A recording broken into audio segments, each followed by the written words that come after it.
여러분을 타이타닉호 가상 투어에 초대합니다. 물론 추락하기 전의 모습이죠. 타이타닉호가 얼마나 호화로운 선박이었는지 함께 살펴봅시다. 먼저 선박의 크기부터 볼게요. 타이타닉호는 당시 최대 해양 여객선 중 하나로 그의 버금가는 크기는 자매선인 올림픽호와 브리테닉호 뿐이었습니다.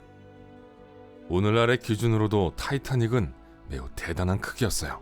밖에서만 보지 말고 이제 승선하세요. 대부분의 1등석 승객들이 승선할 때 이용한 비갑판으로 올라가 보겠습니다. 여기는 두 번째로 높은 갑판이었어요.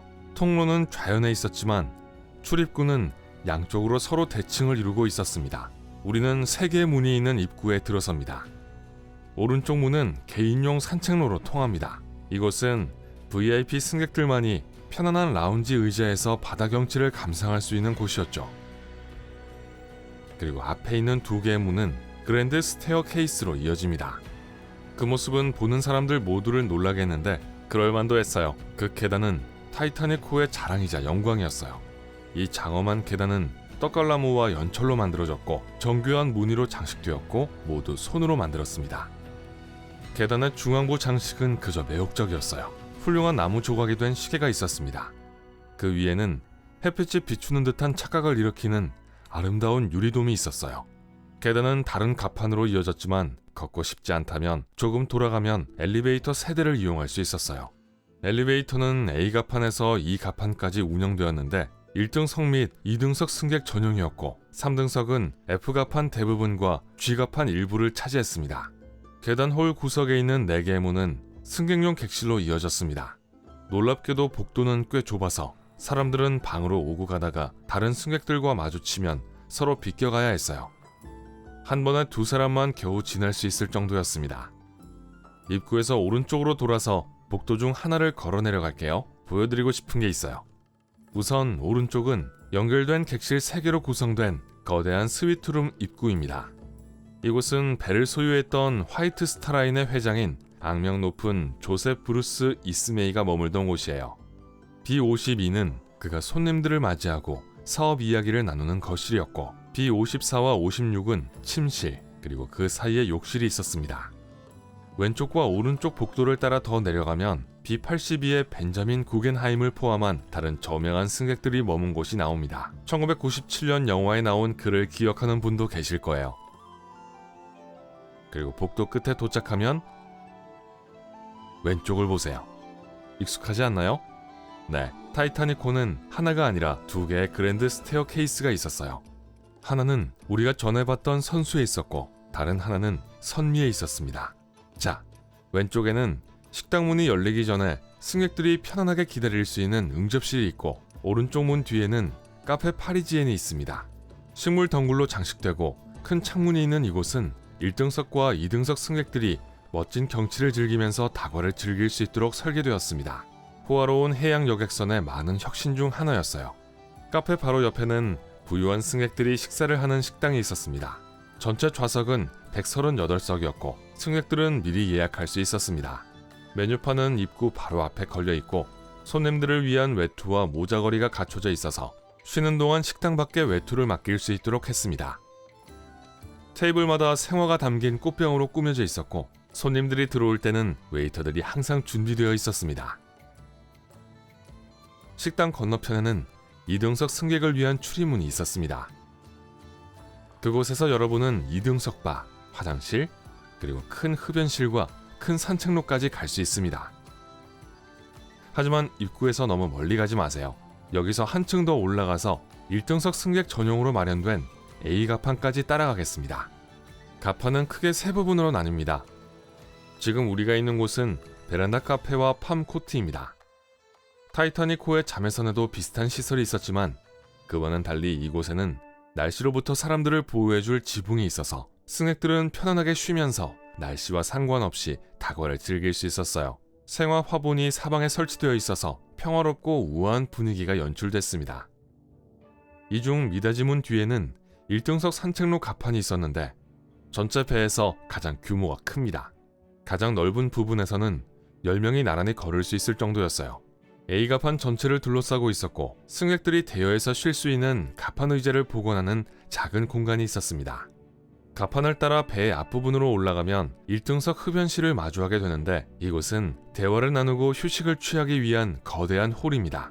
더 앞부분으로 가면 물론 그랜드 스테어케이스가 있습니다. 거기로 가보죠.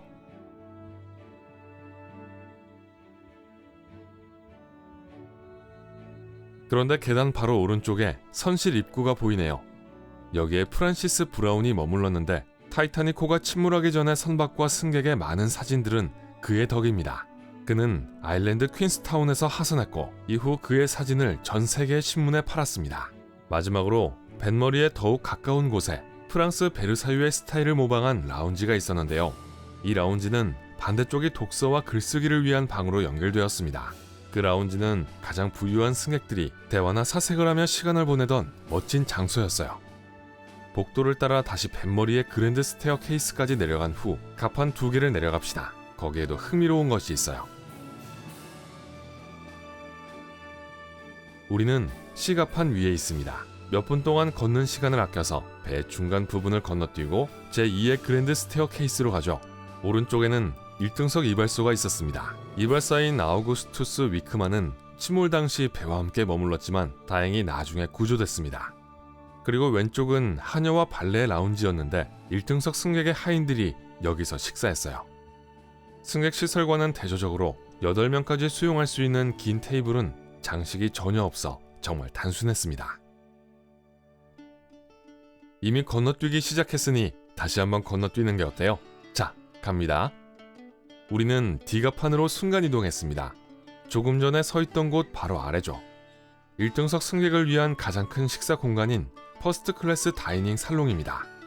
여러 개의 원탁에 500명이 넘는 손님들을 수용할 수 있었어요.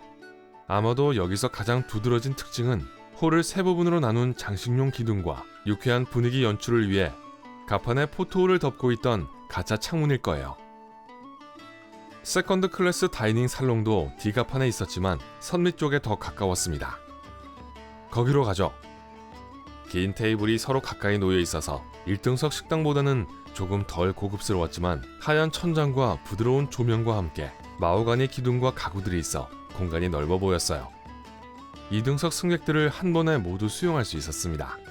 자, 이제 조금 방향을 돌려서 비교를 해봅시다. 3등석 식당은 이런 모습이었어요. F갑판의 중앙에 위치한 이곳은 4구역으로 나뉜 매우 평범해 보이는 홀이었어요. 길고 단순한 테이블은 22명까지 앉을 수 있었습니다. 천장에 있는 전등은 희미한 조명을 제공했어요. 옷걸이는 흰색으로 칠해진 맨벽을 따라 고정되어 있었고 포토홀을 아름답게 꾸미기 위한 어떠한 장식도 없었습니다. 하지만 여기서부터 3등석 승객이나 승무원처럼 우리는 매우 특이한 곳으로 올라갈 수 있어요. 바로 스코틀랜드 로드입니다. 타이타닉호의 왼쪽에 있는 긴 복도인데요. 이 갑판에서 배 전체를 가로지르며 이어져 있었고 3등석 승객들과 특히 선원들이 배의 여러 구역에 빠르게 접근할 수 있게 해주었습니다. 이 복도의 이름은 리버풀의 주요 도로의 이름을 따서 지어졌는데 많은 승무원들이 이곳 출신이었어요. 배가 침몰하기 시작했을 때 스코틀랜드 로드가 가장 먼저 범람했고 그래서 타이타닉호가 왼쪽으로 기울었습니다. 결국 배가 갈라지면서 두 동강이 났죠. 승무원 구역에 대해 좀 더 말하기 위해서 오르록 갑판에 있는 왕복식 엔진룸으로 이동하겠습니다.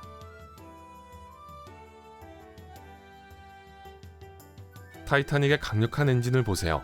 이 방은 배에서 가장 큰 방으로 4층 높이의 엔진 2개를 수용했습니다.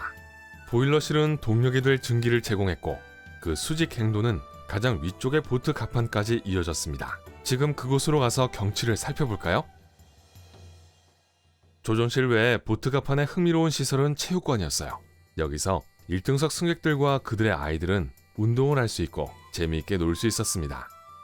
당시 해양 여객선에서는 가장 놀라운 혁신이었죠. 가장 인기 있는 운동기계 중 하나는 전기 낙타였습니다. 그 위에 앉아서 장치가 낙타처럼 움직이는 동안 안장에서 떨어지지 않으려고 하는 거였어요.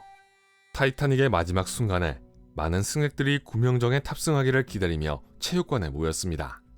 자, 이제 밖으로 나가서 1등석 산책로로 가서 바다의 멋진 경치를 감상해보죠. 아름답지 않나요? 지금은 현실로 돌아가고 싶지도 않지만 할 수 없죠. 다른 일을 할 시간이에요. 여러분을 만나서 즐거웠어요. 다음에 또 만나요. 오늘 새로운 것을 배웠다면 이 영상에 좋아요를 주고 친구와 공유하세요. 여기 여러분이 좋아할 만한 다른 멋진 비디오들이 있습니다. 왼쪽 또는 오른쪽을 선택하고 삶의 밝은 면에 머무르세요.